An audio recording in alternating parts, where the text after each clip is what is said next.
तो आज हम बात करेंगे Newton's second law of motion की। न्यूटन्स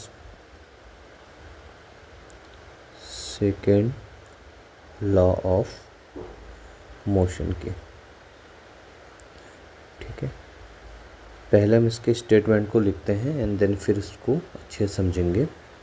जैसा कि हमारे टेक्स्ट बुक में दिया होता है उसके अकॉर्डिंग ये कहता है कि the rate change of momentum of an object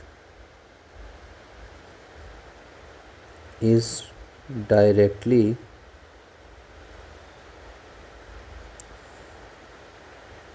proportional to the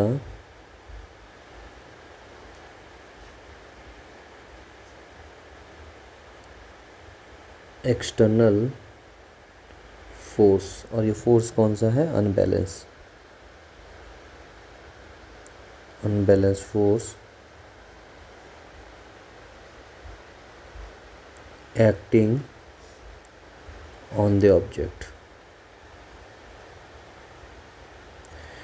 ये डेफिनेशन हमारी बुक्स में दी होती है कि the rate of change of momentum of an object is directly proportional to the external force यानी unbalance force acting on the object. अब इसको थोड़ा सा सिंप्लीफाई करके हम समझेंगे। तो ये कहना चाह रहा है कि जो rate of change of momentum है किसी ऑब्जेक्ट का वो डायरेक्टली प्रोपोर्शनल है उस पे काम करने वाले एक्सटर्नल अनबैलेंस फोर्स के। अगर हम इसको सिंपल वर्ड्स में अगर लिखें तो हम इसको कह सकते हैं कि if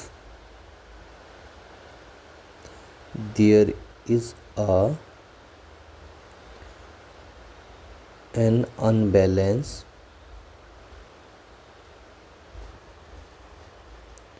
force acting on an object,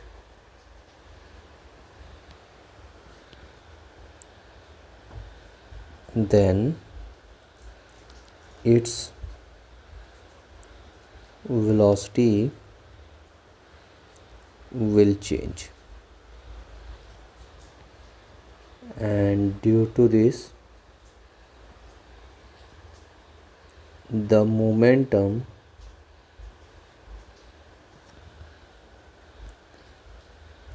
of the object will also change।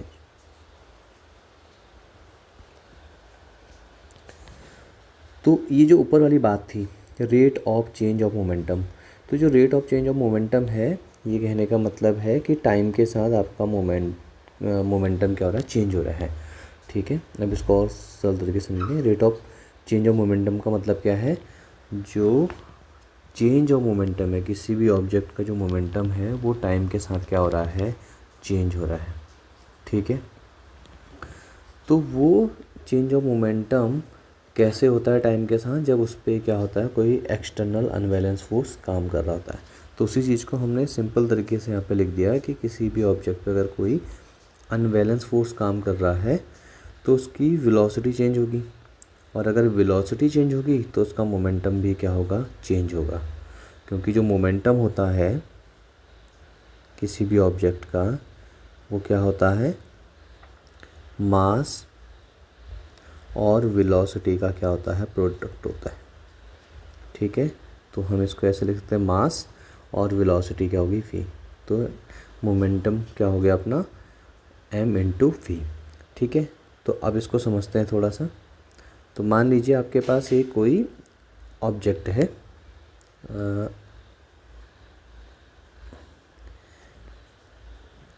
ये आपके पास एक मूविंग ऑब्जेक्ट था। ठीक है, ये पॉइंट ए है, इनिशियल कह सकते हैं।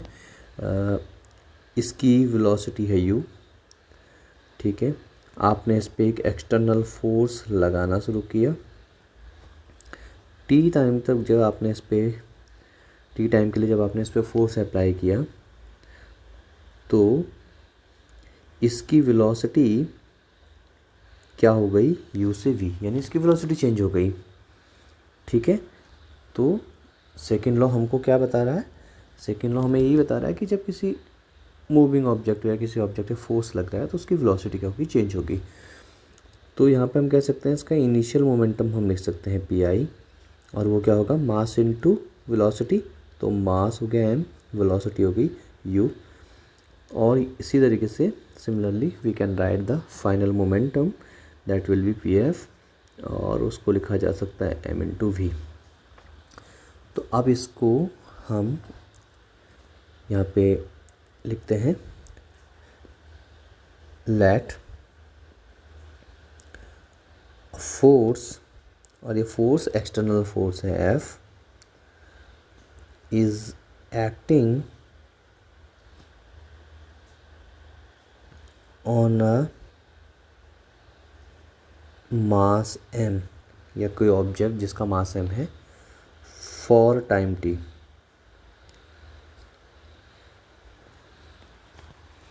तो जो भी हमने बात की इस फिगर में कि ये मास m का कोई ऑब्जेक्ट है जो u वेलोसिटी से मूव कर रहा था, हमने उस पर एक फोर्स अप्लाई किया t टाइम के लिए, तो उसकी वेलोसिटी में चेंज आया और वो u से v में आपको देखने को मिले।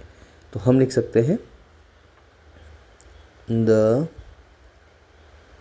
Initial velocity, initial momentum. तो initial momentum P I equal to क्या लिख सकते हैं, यहाँ पे लिखा है हमने m into U, and similarly final momentum P F will be equal to M V. तो अभी हमको ये पता है कि भाई ये मोमेंटम इनिशियल मोमेंटम है, ये फाइनल मोमेंटम है, और मोमेंटम में चेंज आ रहा है क्योंकि इस पर क्या लग रहा है, एक फोर्स काम कर रहा है, एक्सटर्नल फोर्स, अनबैलेंस फोर्स काम कर रहा है। तो हम इसका चेंज और इन मोमेंटम में लिख सकते हैं, या चेंज ऑफ मोमेंटम में लिख सकते हैं। तो हम यहाँ पे लिख सकते हैं क्योंकि मोमेंटम चेंज हो रहा है, सो यहाँ पे लिख सकते हैं due to force F there is अ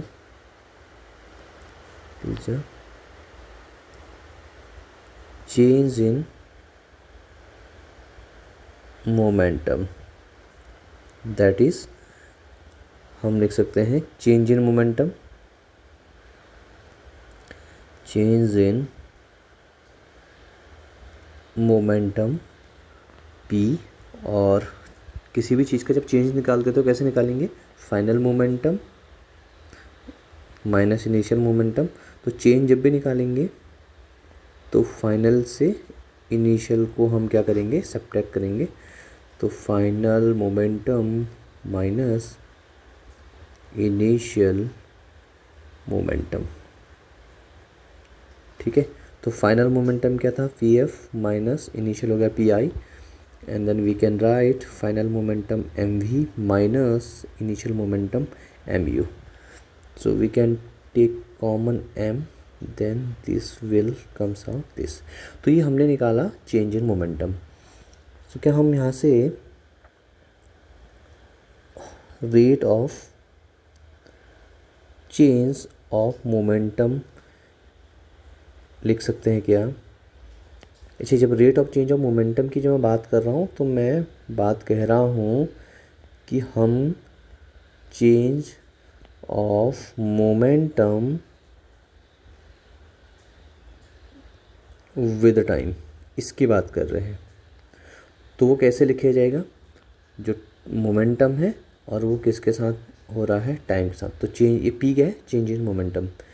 तो चेंज इन मोमेंटम क्या है, M V minus U upon T.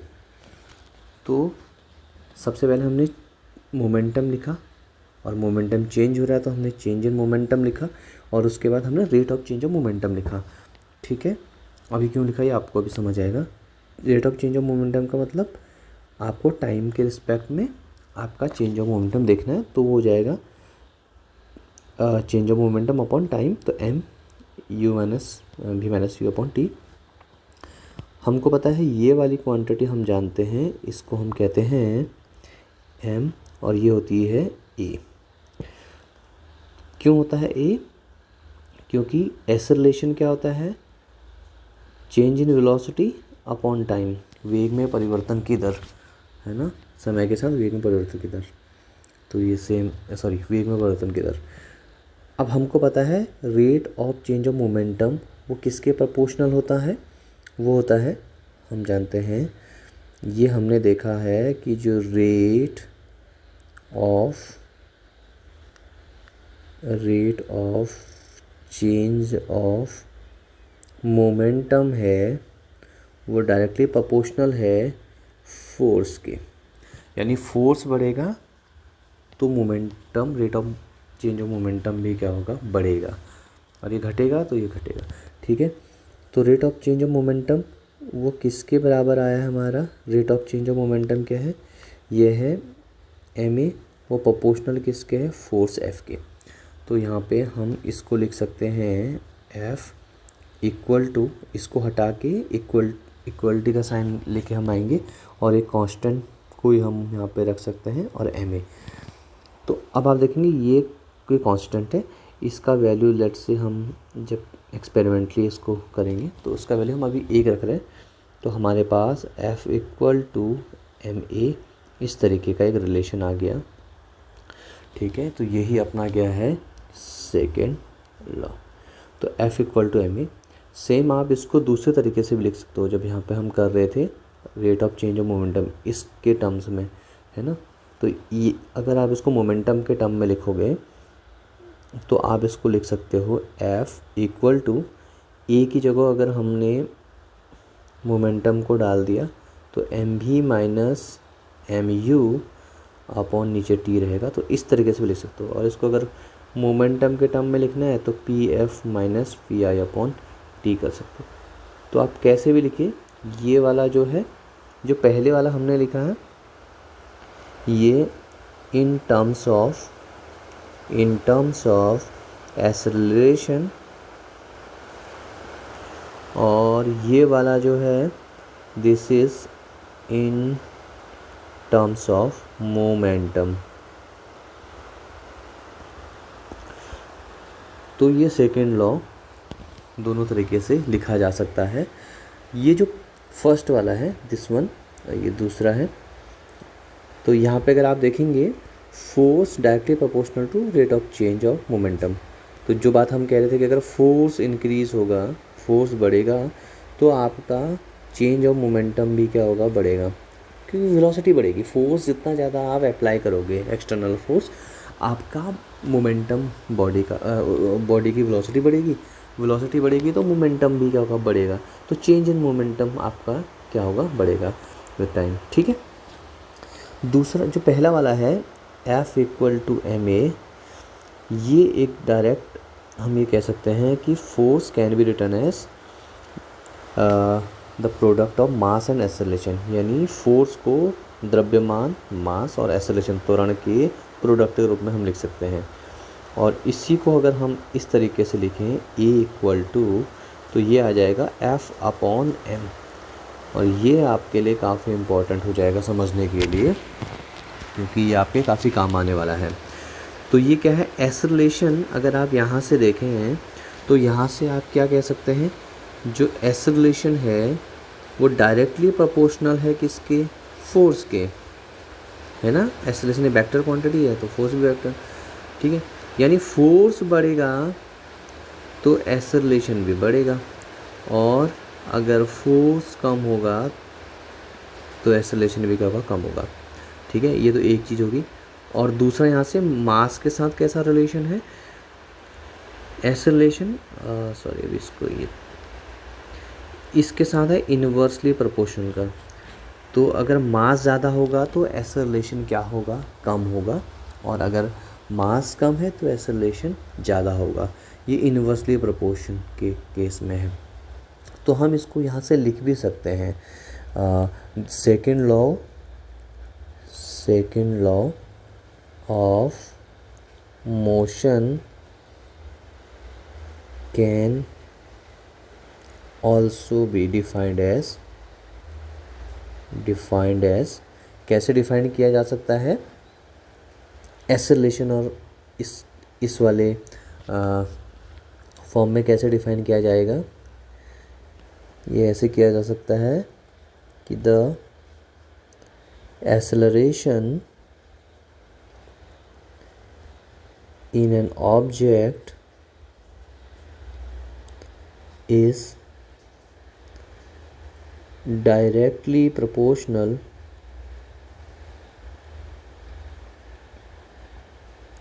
to the force, ये एक्सटर्नल फोर्स की बात है, unbalance, applied and inversely proportional to the mass of an object। ठीक है, तो वही बात जो मैं कह रहा हूँ कि अगर फोर्स के साथ फोर्स और एक्सेलरेशन का जो रिलेशन है वो डायरेक्टली प्रोपोर्शन का है, एक बढ़ेगा तो दूसरा बढ़ेगा और एक घटेगा तो दूसरा घटेगा। और इन्वर्सली प्रोपोर्शन यानी व्युत्क्रमानुपाती, ये प्रोपोर्शनल जो हिंदी मीडियम वाले बच्चे हैं उसमें डायरेक्टली प्रोपोर्शनल का मतलब होता है समानुपाती, है ना, एक बढ़ेगा तो दूसरा भी बढ़ेगा। जैसे फोर्स के केस में हो रहा है, बल बढ़ाओगे ना तो किसी का एक्सेलरेशन बढ़ेगा, ऑब्जेक्ट की स्पीड बढ़ती है ना, क्योंकि वो वेलोसिटी में चेंज आ रहा है ना, और चेंज इन वेलोसिटी का एक्सेलरेशन है। और अगर मास बढ़ा दोगे तो एक्सेलरेशन क्या हो जाएगा, कम हो जाएगा, है ना। तो उसकी काफ़ी डे टू डे लाइफ के एग्जांपल हैं, वो हम नेक्स्ट वीडियो में क्या करेंगे, डिस्कस करेंगे। तो ये सिंपल तरीके से हमने सेकंड लॉ को समझने की कोशिश की थी।